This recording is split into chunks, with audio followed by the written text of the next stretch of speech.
Bonjour Morgane. Bonjour.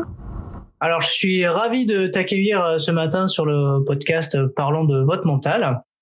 Ravi de pouvoir échanger avec toi sur ce que tu fais dans la vie. Donc je sais que c'est dans le domaine du digital, dans l'accompagnement d'athlètes dans ce domaine-là, et je sais que tu as conçu une formation dernièrement à destination des athlètes pour les aider à mieux communiquer sur leur image et aussi par la même occasion à trouver des sponsors.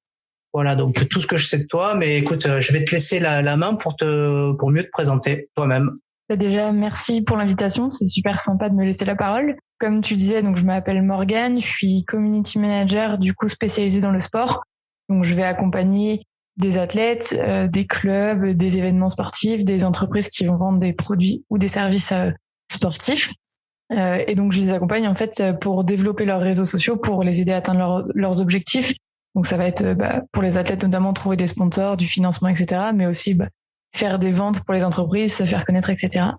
Et j'ai sorti du coup il y a moins d'un mois, donc c'est tout frais. J'ai sorti une formation justement pour aider les athlètes de haut niveau à gérer leurs réseaux sociaux tout seuls. Donc c'est une formation qui est en ligne et qui va leur apprendre vraiment étape par étape d'une façon très très concrète, avec plein de tutoriels, plein de fichiers bonus à télécharger qui leur mâchent un petit peu le travail pour les aider du coup à développer leur réseau de manière simple et surtout très efficace, parce que forcément ils n'ont pas beaucoup de temps pour gérer leur communication. Donc le but c'est aussi que ça aille vite et que ça soit bien fait. Donc voilà. Tu peux nous en dire un petit peu plus sur ton parcours, comment tu t'es arrivé du coup à devenir community manager, comment ça se passe pour faire ce métier? Ça s'est fait assez tardivement dans le sens où j'ai pas tout de suite su ce que je voulais faire, tout simplement. Donc j'avais fait un bac ES, ensuite j'ai fait une licence web marketing, donc c'était vraiment de la création de sites, gestion des réseaux sociaux, etc., etc. Et j'avais aussi ce côté sport qui m'attirait, mais pas le côté sport. Entraînement, etc. Vraiment, je voulais rester plus sur le côté communication, et du coup, je me suis dit après que j'allais me spécialiser du coup après ma licence sur la partie sport pour avoir les deux casquettes, avoir la spécialité web plus la spécialité sport, bien comprendre les enjeux, les acteurs, comment ça fonctionne, etc. Et donc, du coup, j'ai intégré Amos, qui est une école de commerce de sport. Donc, j'ai intégré l'école de Bordeaux pour le master, donc 2 ans. Et en fait, suite à ça, donc j'ai obtenu mon diplôme en 2018. Ouais, c'est ça, en 2018. J'ai fait un stage dans la foulée dans un club de rugby en Pro D2 parce que j'ai eu l'opportunité et que même si j'étais diplômée, c'était plutôt une bonne occasion d'allonger mon CV, on va dire. Et suite à ça, en fait, donc on est en janvier 2019. J'avais pas de travail, je voulais rester dans le Sud-Ouest, mais donc pas monter sur Paris surtout, pas forcément d'opportunités, d'emploi, etc. Et j'avais l'idée de me lancer en freelance, mais honnêtement, je pensais faire quelques années en agence, en club, etc. pour me faire la main un petit peu. Et au final, j'avais rien, j'avais pas de chômage, donc financièrement, voilà, c'était le néant, on va dire. Et donc je me suis dit écoute Morgane, de toute façon t'as rien à perdre, donc lance-toi en freelance. Et puis si ça marche, tant mieux, t'auras tout gagné. Si ça fonctionne pas, tant pis, tu trouveras autre chose. Et du coup, ça fait 2 ans et demi et ça fonctionne plutôt pas mal, donc c'était une bonne idée. Comme quoi, il faut aussi savoir se lancer et puis pour aller de l'avant. C'est vrai que c'est très difficile. Souvent, le plus dur, je crois que c'est de se lancer en fait. Quand on a une idée, de savoir est-ce que ça va marcher, est-ce que ça va pas marcher. Mais bon, tant qu'on n'essaye pas, on peut pas savoir si ça va marcher ou pas. Donc, j'ai envie de te dire, conseiller à tout le monde d'essayer et puis on a bien vu les grandes fortunes de ce monde souvent ont connu énormément d'échecs. Je pense au patron d'Alibaba notamment, avant de pouvoir faire fructifier leurs idées, les développer et ensuite en retirer des revenus. Mais bon, ça prend du temps, mais en tout cas, ça doit être hyper satisfaisant pour toi, je pense là. Ouais, du coup, parce que comme tu le dis, moi je suis quelqu'un de très stressé, très angoissé. Donc se lancer comme ça en se disant qu'on n'a pas de sécurité financière, que en soi on n'a rien à perdre non plus, mais c'est pas évident psychologiquement de se lancer. Et au final, je suis plutôt contente de l'avoir fait parce que je le sentais au fond de moi que j'avais envie de le faire, mais j'avais clairement très très peur. C'est ça qui me bloquait. Et à un moment, je me suis dit allez, stop, Morgane, t'arrêtes et tu te lances et on verra. Et au final, heureusement que je me suis pas trop écoutée non plus à ce moment-là, quoi. Sinon, je pense que je sais pas ce que je ferais, mais j'en serais pas là. j'ai envie de te poser la question parce que t'en parles. Comment tu t'es débloqué à te lancer? J'ai arrêté de réfléchir, chose que je ne fais pas souvent, mais je réfléchis beaucoup trop. Et du coup, et je crois que c'est ça un moment qui a fait tilt. Je me suis dit, bon, stop, si je passais mes journées à me dire, ouais, mais imagine, il se passe ça ou il se passe ça, alors qu'en fait, je peux pas savoir ce qui va arriver au final, que ça soit dans le positif ou le négatif. Et à un moment, je sais pas, je me suis dit, stop, ça faisait que 15 jours que j'avais plus de travail, mais ça me faisait un petit peu... J'en avais marre de rien faire, de pas savoir où j'allais. Moi, je suis quelqu'un, j'ai besoin d'avoir des objectifs, j'ai besoin de savoir où je vais. J'aime pas ne pas contrôler les choses. Et je me suis dit à un moment, prends la décision, arrête d'avoir peur, arrête de t'écouter. Et puis, si c'est pas la bonne, tu le sauras assez vite, quoi. Et au final, le jour où j'ai pris la décision, je me rappelle très bien, c'était un jeudi. C'était, je sais plus, autour du 15 janvier par là. J'ai pris la décision, contacté une personne avec qui j'avais été mise en relation durant mes années d'études. Et elle m'a dit, mais je connais quelqu'un qui cherche du monde pour les réseaux sociaux, pour une agence, etc. Et en fait, 2 jours après, j'avais 8 clients d'une agence dans le sport. Donc comme quoi, une fois que tu prends la décision, que tu es aligné avec ce que tu fais, les choses arrivent. Enfin, moi, je crois beaucoup à ça. Les choses arrivent naturellement si tu travailles et si tu y crois fort, quoi. Donc au final, voilà. Ouais, super. J'ai eu beaucoup d'invités là qui parlaient d'alignement. Et tu vois ça comment, toi, l'alignement? Moi, je suis très axée là-dessus aussi. Je pense vraiment que les choses n'arrivent pas par hasard, que si dans ta tête, t'es au clair avec tes objectifs, que tu sais ce que tu veux, que t'y crois et que t'es positif et que tu travailles surtout, parce qu'on va pas se mentir, il suffit pas de penser, il faut aussi bosser, mais si tu travailles il y a pas de raison, il y a toujours un chemin. Je veux dire, on peut se planter, c'est sûr moi je me suis plantée, j'ai fait plein d'erreurs, mais si tu veux vraiment faire ça, tu te plantes, tu réfléchis à ce que tu as fait de mal et tu rectifies, tu prends des nouvelles directions et au final, si tu y crois vraiment, tu finis toujours par y arriver, quoi. Peu importe par quel chemin. Mais moi, je suis très, je suis très dans l'alignement, c'est-à-dire que je vais pas faire quelque chose quand c'est pas dans mes valeurs, quand ça me rend pas heureuse. Je veux dire, je préfère avoir, je dis n'importe quoi, 5 clients, mais être très en phase avec eux, être très aligné avec eux et prendre du plaisir à faire ça, plutôt que d'en avoir 15 et au final ne pas être heureuse, faire les choses un peu à contre-cœur, etc. Je suis, l'alignement, je pense que c'est important et de toute façon, on travaille jamais bien, je pense, quand on n'est pas aligné avec ce qu'on fait, on n'est pas heureux en tout cas. Ouais, je suis d'accord avec toi, en fait. Après, parfois, c'est souvent difficile aussi parce qu'il faut avoir cette capacité de ressentir aussi qu'on n'est pas heureux dans ce qu'on fait pour pouvoir aussi s'en séparer et pouvoir aller d'avant, quoi. Mais voilà, parfois ça prend un peu de temps aussi, mais ça veut dire que c'est important aussi de se connecter à ce qu'on ressent soi-même. Ouais, je pense qu'il faut déjà se connaître, savoir. Moi, je sais que ça m'arrive souvent de me poser, j'allais dire une fois par mois, peut-être pas une fois tous les 2 mois, et de me dire ok, là tu fais un petit bilan, comment tu te sens, qu'est-ce qui t'a plu sur les 2 derniers mois, qu'est-ce que t'as pas aimé faire, qu'est-ce que t'as aimé faire, qu'est-ce qui t'a pesé, qu'est-ce qui t'a stressé, et après je fais le ménage, quoi, entre guillemets. Ouais, c'est une super méthodologie que j'invite vraiment tout le monde à faire, au final, parce que du coup c'est ce qu'il y a de mieux pour pouvoir avancer, quoi. On va parler de ton mental, si t'es d'accord. Ouais, oui. Qu'est-ce que le mental pour toi? Qu'est-ce que le mental? Le mental, c'est la capacité de gérer son esprit et de se mettre dans de bonnes conditions justement pour passer à l'action physiquement, j'ai envie de dire. Quand tu veux faire quelque chose, il suffit pas de le faire physiquement, il faut aussi que dans la tête ça soit bien, parce que si on prend, je vais prendre un exemple, ce sera plus facile parce que là c'est pas facile avec des mots, mais si on prend 2 athlètes par exemple, si on prend un athlète en triathlon, je dis n'importe quoi, à compétences égales, c'est-à-dire que physiquement ils ont eu exactement la même prépa, ils ont eu la même alimentation, ils ont eu le même sommeil, ils ont eu la même hydratation, enfin voilà. On va dire que c'est des jumeaux, ils sont exactement pareils. Je pense sincèrement que celui qui aura fait une préparation mentale, qui aura travaillé son mental, sera devant celui qui ne l'a pas fait. Parce que ça fait partie de la performance. La performance, c'est pas que le physique, c'est pas que les actions, c'est aussi le mental. Et du coup, si on est aligné avec ses objectifs, ce qu'on aime, ce qu'on fait, etc., forcément déjà on est plus heureux. Et en plus de ça, on va beaucoup plus loin que quelqu'un qui fait les choses entre guillemets. Alors j'allais dire sans réfléchir, c'est un peu fort comme mot, mais sans l'avoir préparé en tout cas. Tu parles de travailler son mental. Est-ce que tu travailles le tien? Ouais, alors je suis accompagnée ponctuellement par une coach quand j'en ressens le besoin. J'ai beaucoup travaillé, depuis 2 ans, notamment depuis que je me suis lancée, ma confiance en moi, parce qu'on va dire que j'étais, on peut pas être à 100%. Je dis pas qu'aujourd'hui j'ai confiance en moi à 100%, mais c'est quand même beaucoup mieux qu'il y a 2 ans, déjà parce que j'ai grandi, parce que en lançant mon entreprise, forcément, je suis obligée aussi de passer par là. Je me rabaissais beaucoup, j'avais pas confiance en moi, j'osais pas assez, j'écoutais plus mes peurs qu'autre chose. Et donc, ouais, je me suis fait accompagner et de temps en temps, ponctuellement, quand il y a des moments où j'ai eu besoin, je me fais accompagner justement pour rebondir et puis pour clarifier les choses. Des fois, c'est vrai qu'on est un peu dans le brouillard et on voit pas le bout, alors qu'au final, de parler à quelqu'un d'autre, ça permet aussi de tout remettre au clair, de tout remettre à plat, et ça fait du bien de faire le ménage un petit peu, quoi. Okay, donc du coup, tu disais que tu avais principalement travaillé sur ta confiance en toi. Ouais, la confiance en moi, lâcher prise, accepter aussi de pas tout contrôler, relativiser.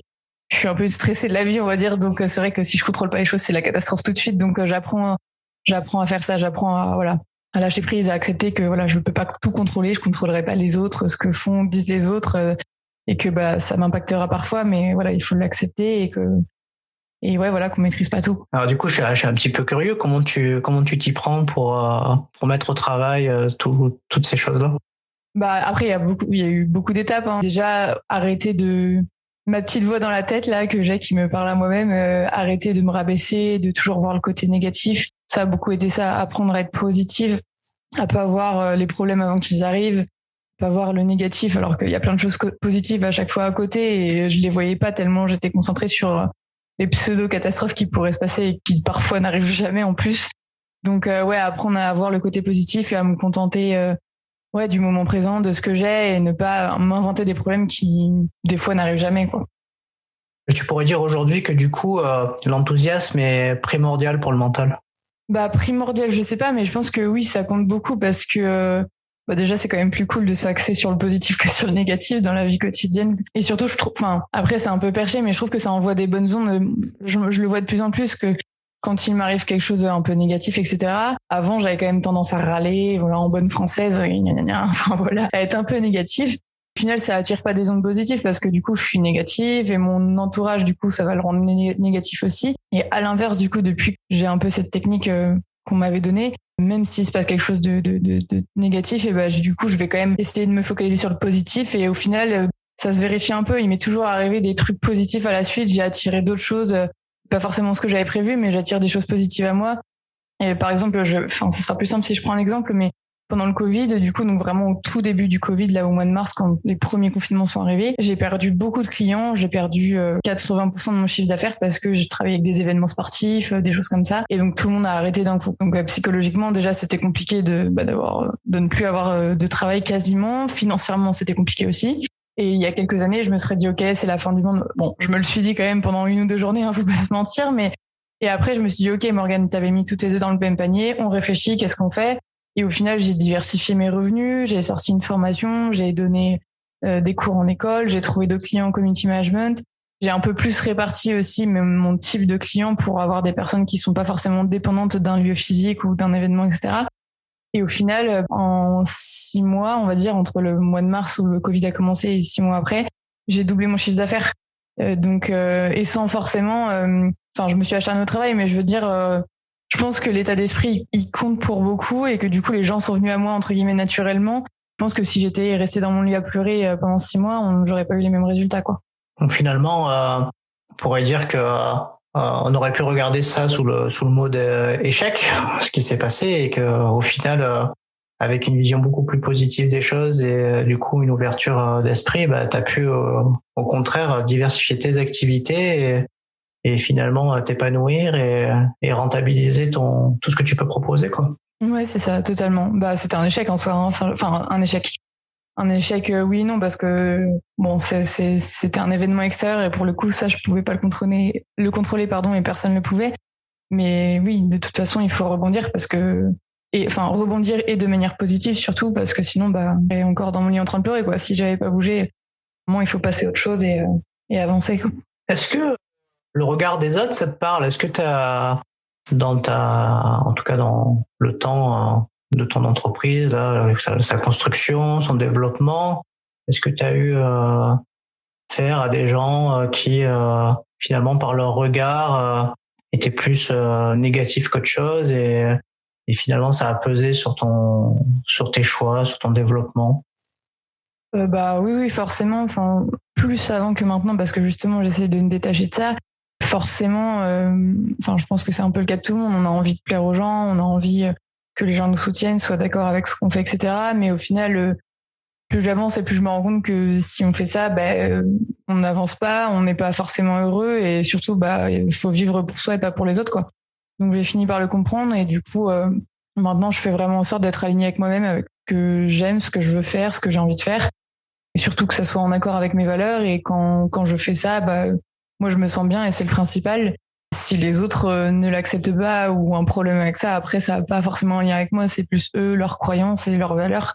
Mais tant que je suis respectueuse et que voilà, je fais ce qui me plaît, voilà.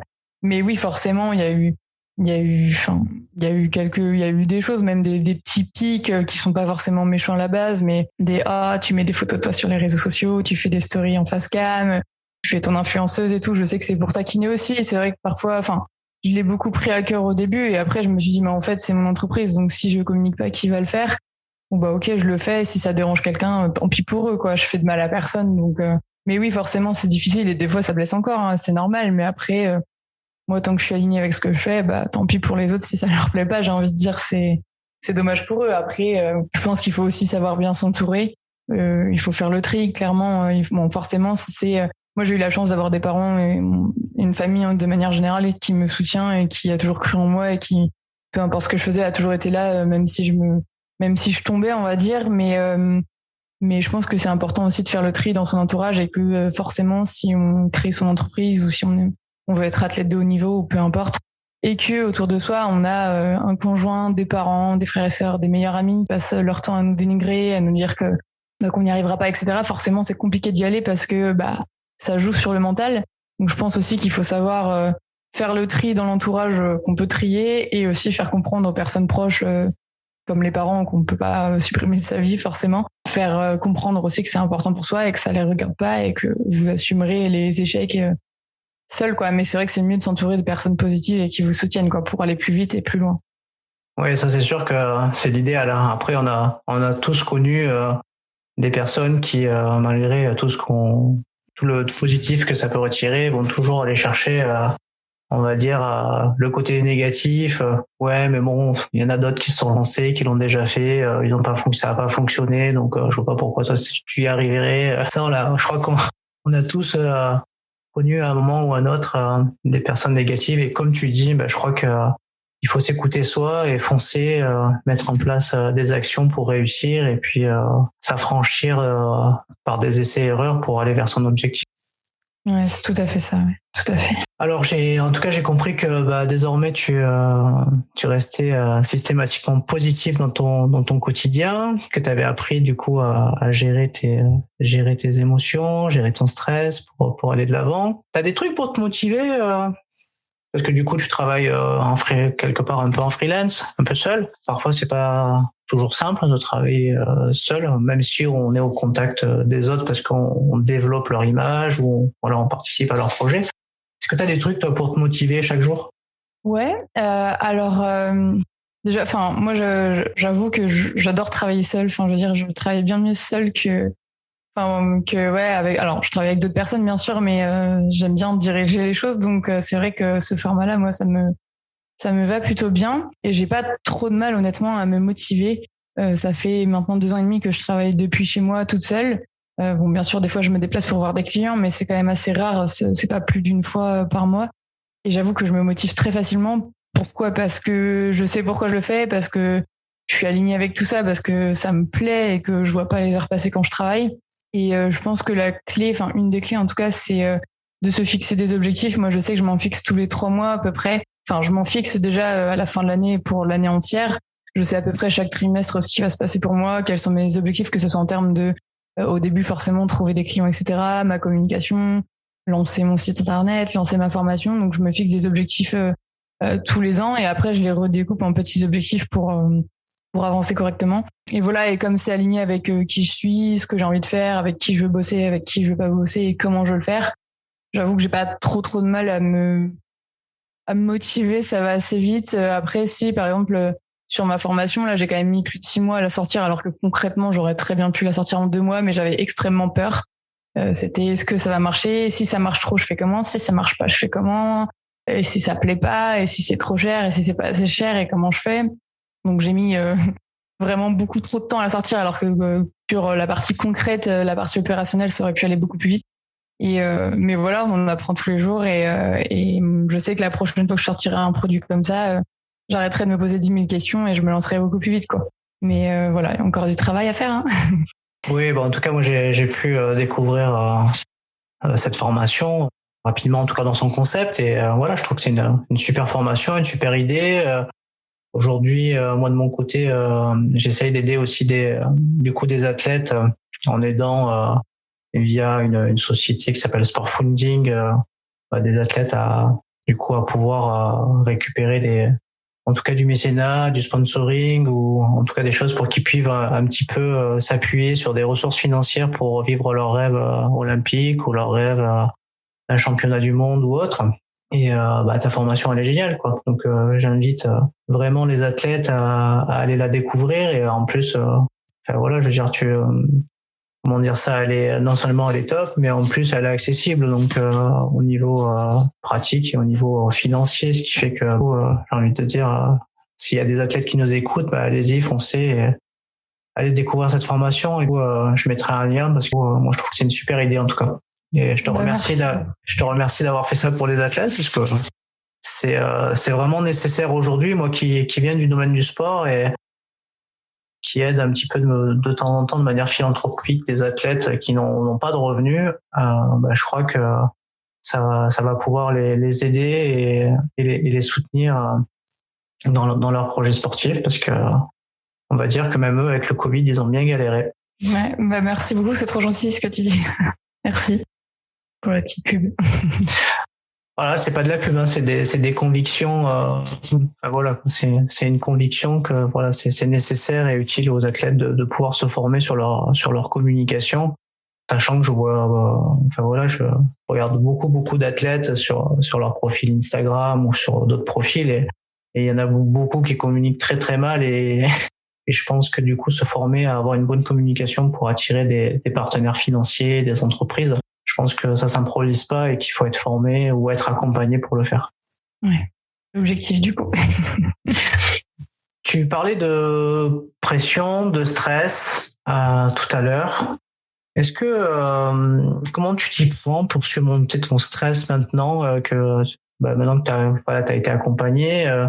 Quels sont les outils que tu as du coup mis en place pour toi pour arriver à dépasser tout ça? Alors, sur les moments vraiment où je me mets à paniquer, à stresser, à pas être bien, j'ai appris à faire de la respiration. Donc vraiment à bien respirer, à souffler, à faire le vide, accompagner un peu de méditation. Donc moi, je le fais via des applications, sur YouTube, des choses comme ça.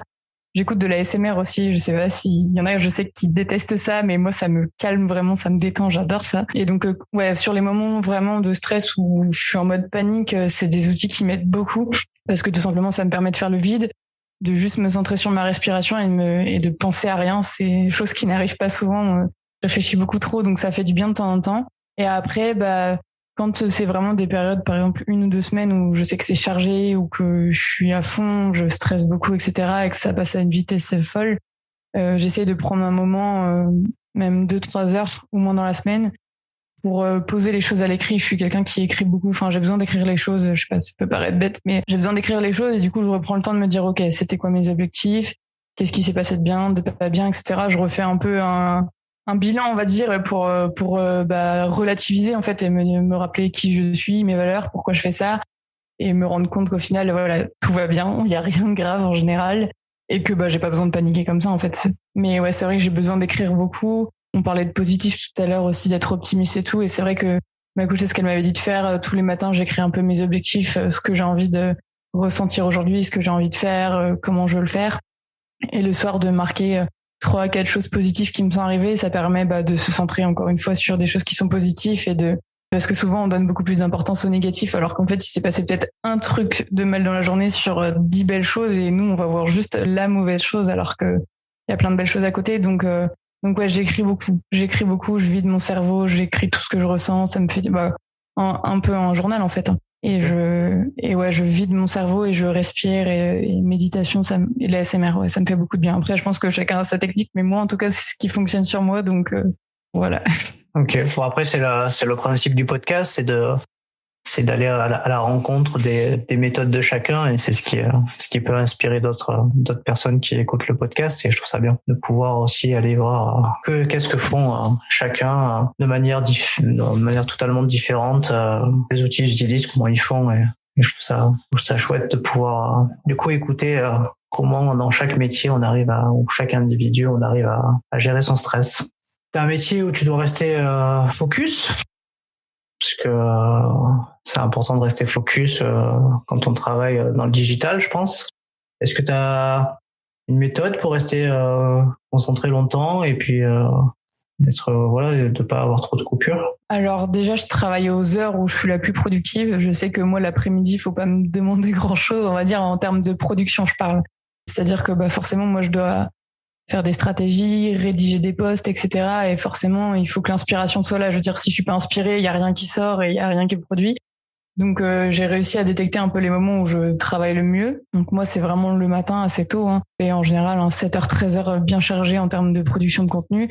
Et l'après-midi, on va dire que je fais ce qui me demande le moins de réflexion, où je peux un peu, entre guillemets, poser le cerveau, faire des choses un peu automatiquement, des choses un peu moins créatives, on va dire. Donc déjà, détecter, je pense, les moments où on est le plus productif, c'est important, parce que ça sert à rien de mettre des tâches sur les moments où vous n'êtes pas productif, du coup, parce que au-delà de pas réussir à produire, en plus, vous perdez du temps pour faire autre chose, donc ça sert à rien. Donc moi, je me fais en général 7h, 13h bien chargé, et l'après-midi, des plus petites tâches, des micro-tâches qui ont moins de besoin de réflexion, on va dire, moins besoin de créativité. Ensuite, je fais quand même des pauses régulières, c'est-à-dire que quand je suis bien, en général, soit je fais tout d'une traite, je fais mon 7h, 13h et je suis dans le flow, on va dire, je suis vraiment à fond, je vois pas le temps passer et j'oublie de manger, je me réveille après 14h et je dis, ah mince, faut manger. C'est mon ventre qui me rappelle en général. Donc soit ça fonctionne comme ça et ça se fait vraiment naturellement parce que je suis passionnée par ce que je fais et j'adore ça, donc je vois pas le temps passer. Soit vraiment, il y a des moments aussi où j'arrive pas à me concentrer comme ça 4-5 heures d'affilée et du coup je fais tout en micro-tâches, c'est-à-dire que je fais tout en tâches de 2 heures en général. Donc je prépare mon planning le dimanche en général pour la semaine entière, voire même en fait je rectifie ce que je viens de dire. En fait, le 31 du mois ou le 30 du mois, je planifie mon mois entier. Donc je sais exactement en termes de tâches ce que je vais avoir à faire pour mes clients, pour moi, pour ma communication, etc. Donc je planifie à l'avance sur le mois entier tout mon agenda, en posant d'abord les choses impératives en termes de date et le reste après. Et après, tous les dimanches, je revois mon calendrier pour la semaine suivante pour adapter s'il y a eu des changements, etc. Je pense que déjà planifier, moi, ça me permet d'être sereine parce que je suis très stressée et j'ai besoin de contrôler les choses. Donc le fait d'avoir tout écrit sur mon agenda en ligne, déjà je sais ce qui va m'arriver dans la semaine, je peux lâcher prise là-dessus. Déjà, je sais que tout rentre, que j'ai même du temps libre. En général, je me bloque une après-midi dans la semaine où je mets absolument rien pour les retards, les urgences clients, les choses comme ça. Comme ça, je sais que j'ai le temps, je maîtrise. Et ensuite, je fais des blocs de temps de 2 heures en général, donc 2 heures à travailler pour un client. Ensuite, je fais une pause, je fais sport, je sors prendre l'air, je fais un truc, hop, et je reviens sur 2 heures. Mais en général, le matin, j'avoue que pas trop besoin de faire de pause. En général, le matin, je fais un 7h midi, 13h. Et l'après-midi, par contre, j'ai besoin de pause parce que là, mon cerveau, il a un peu plus de mal à fonctionner, on va dire, mais voilà. Et après, j'essaye de couper un petit peu aussi les week-ends. Ça, c'est pas trop respecté, mais depuis la fin du confinement, mais depuis 2-3 mois, là, depuis le mois de mai surtout, je me force à pas travailler les week-ends parce que c'est vrai qu'avec le confinement, ça faisait quasiment 1 an que je bossais aussi le samedi et le dimanche parce que j'avais rien d'autre à faire. Et là, je commençais à saturer et là, j'en pouvais plus. Donc là, je me force aussi à me bloquer les week-ends. Mais voilà, dans l'idée, en gros, c'est ça. C'est vraiment de trouver les moments où on est le plus productif, de planifier le mois et la semaine et de se garder du temps off pour les retards éventuels, les urgences, etc., pour être sûr de tout contrôler, d'avoir le temps de tout faire et de se garder des moments off justement pour se reposer aussi parce que quand on est trop dans le rouge, à un moment, ça explose, quoi. Quand je t'écoute, j'ai vraiment la sensation d'avoir en face de moi une personne hyper déterminée. Est-ce que je vois juste ou? Ouais, déterminée, très maniaque du contrôle. C'est ça. J'ai besoin de contrôler les choses. Je suis un peu maniaque sur les bords et ouais, j'aime pas trop l'imprévu, quoi. Donc j'essaie de prévoir au max l'imprévu, même si on peut pas. Mais ouais, je prévois même des blocs de temps au cas où il y a des choses à faire en urgence aux clients, au cas où. Et puis si jamais il y a rien et que tout va bien, je prends de l'avance du coup sur ma semaine suivante. Simplement. Ouais, en tout cas, c'est une super méthodologie. T'es super organisé. Je crois que je vais t'appeler pour prendre les cours. Sur l'agenda. Ouais, surtout sur les agendas quand on veut communiquer sur, ne serait-ce que sur un podcast ou sur, enfin voilà, c'est jamais évident on peut avoir une bonne idée, se lancer, mais je pense qu'après c'est important aussi pour se développer, d'avoir les bonnes stratégies, les bons conseils et les bonnes, d'avoir un expert qui t'accompagne et qui t'aide, quoi. Je pense qu'on a des compétences, mais on peut pas être compétent de partout, quoi. Donc, il faut savoir aussi, bien comme tu disais tout à l'heure, c'est justement bien s'entourer pour pouvoir faire les choses bien. Et puis, finalement, ça permet aussi de faire descendre sa pression et son stress, d'être bien entouré. C'est ça. Bah, moi, clairement, si mon agenda n'est pas fait, je ne suis pas bien du tout, hein. Vraiment, mon agenda, c'est tout. Si je me lève le lundi matin et qu'il y a rien dans mon agenda, que je l'ai pas prévu, je me sens pas bien. J'ai besoin de mon agenda, j'ai besoin de tout contrôler, de savoir ce que je fais dans une semaine à telle heure. Je me sens pas bien sinon, mais vraiment, c'est peut-être un peu grave, mais ouais, voilà, je suis comme ça. Bon, non, c'est pas grave, hein. Chacun a besoin de identifier ses besoins, et ça, c'est un besoin vital apparemment pour toi. Clairement. On arrive sur la fin du podcast. Je voulais te demander finalement quels sont tes secrets pour avoir un bon mental et rendre accessible tes rêves. Alors les secrets, bon, j'ai pas de secrets en soi, je suis pas préparatrice mentale, donc à prendre avec des pincettes, mais je pense qu'il y a plusieurs choses. Il y a déjà se fixer des objectifs et mettre en place un plan pour atteindre cet objectif-là, parce qu'on peut se dire ok, je sais pas, je vais être champion olympique, mais si derrière on n'a pas un plan pour y arriver et qu'on s'entoure pas des bonnes personnes, ça peut être compliqué. Donc je pense que déjà, pour avoir un bon mental, ouais, il faut se fixer des objectifs, il faut régulièrement se demander qui on est, dans quelle direction on va, qu'est-ce qui nous fait vibrer. En fait, je pense que c'est pas avoir un bon mental, c'est surtout être heureux, en fait. Enfin, c'est la même chose. Enfin, non, c'est pas la même chose, mais pour moi, ce qui compte le plus, c'est de me sentir bien. Donc, c'est vraiment régulièrement de me demander, ok, est-ce que ça va? Qu'est-ce qui va pas? Qu'est-ce que tu veux arrêter de faire? Qu'est-ce que tu veux continuer de faire? Et une fois que ça, je l'ai déterminé, que je suis en phase avec ça, que je suis en accord avec mes valeurs et que je me sens bien, bah, je me choisis mes objectifs pour les prochains mois et du coup, j'essaie de les atteindre du mieux que je peux avec les bonnes personnes autour de moi et en me fixant des petits objectifs et en me concentrant sur le positif, quoi. Je sais pas si je réponds bien à ta question, mais... Mais il n'y a pas de bonne ou de mauvaise réponse, c'est ta réponse et je la trouve très pertinente. Pour terminer, est-ce que tu aurais des citations qui t'inspirent au quotidien et qui te guident? J'ai un dossier rempli de citations, hein. J'en ai pas qu'une. Ouais, j'ai un dossier, je suis très citation, j'aime beaucoup ça. Donc j'ai un dossier avec plein de photos de citations et classé par je suis un peu maniaque du rangement, mais classé un peu par thème, genre si ça va pas, pour me motiver pour le sport. Donc j'en ai plein, mais celle d'aujourd'hui, c'est laquelle? Alors, aujourd'hui. Je reprends voilà, c'est ça. Celle que j'aime beaucoup et qui est valable sur le très long terme, on va dire, c'est celle d'Oscar Wilde, qui est « Sois toi-même, tous les autres sont déjà pris ». Je la trouve super belle, cette citation, parce que ça veut tout dire. En fait, ça veut dire tu vis pour toi, pas pour les autres, donc tu fais tes choix à toi, qui sont en accord avec tes propres valeurs. Tu fais des choses qui te font vibrer toi, pour toi. Et il y a que comme ça, je pense qu'on va loin. Si on fait quelque chose un peu à contre-cœur, déjà, on n'est pas heureux et en plus, on vibre pas et on n'est pas heureux, quoi. Donc ouais, sois toi-même, tous les autres sont déjà pris. Je la trouve plutôt belle, cette citation. Ça sera le mot de la fin. On restera sur cette belle citation. Morgane, je te remercie pour le temps que tu nous as accordé pour le podcast. Et merci à toi surtout. Je te souhaite un bon développement, une bonne continuation et que voilà, que tous les projets que tu vas mettre en œuvre, réussissent et qu'on puisse te voir régulièrement accompagner des athlètes dans leur communication ou dans des événementiels ou autres. Merci beaucoup, merci à toi pour l'invitation et puis pareil, longue vie à ton podcast et à tous tes projets. Merci beaucoup, à très bientôt.